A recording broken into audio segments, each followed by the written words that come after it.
All right, Nikki, thank you so much. Well, soon Tennessee cities may be banned from paying reparations to descendants of slaves or even studying the possibility. The proposal led to several stoppages and moments of chaos in Tennessee's State House this week. State Capitol reporter Chris O'Brien brings us inside.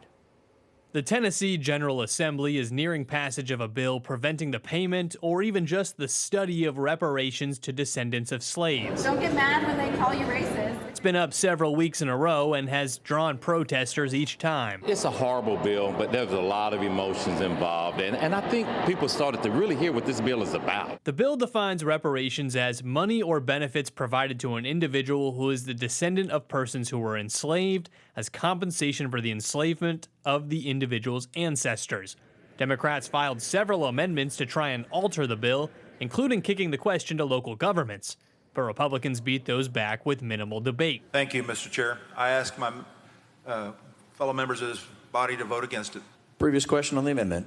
I view the amendment as hostile, and I move it to the table. Democrats also pointed out Tennessee has a poor history of slavery. The state only recently took slavery out of the state constitution and also removed the bust of KKK Grand Wizard Nathan Bedford Forrest from the state capitol. The latest move is the most recent in a string of bills from Oak Ridge Republican Representative John Reagan targeting minorities, whether it be race or gender related. He's just continuing to put these nasty, mean-spirited bills before us.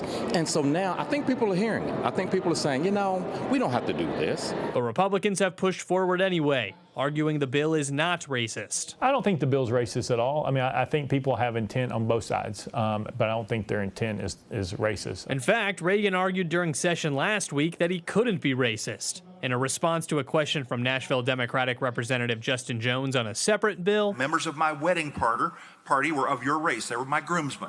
In Nashville, Chris O'Brien. Well, now that we're toward the end of the session, calendars have essentially been tossed to the side. Whenever House leadership is ready to take the bill up, they can.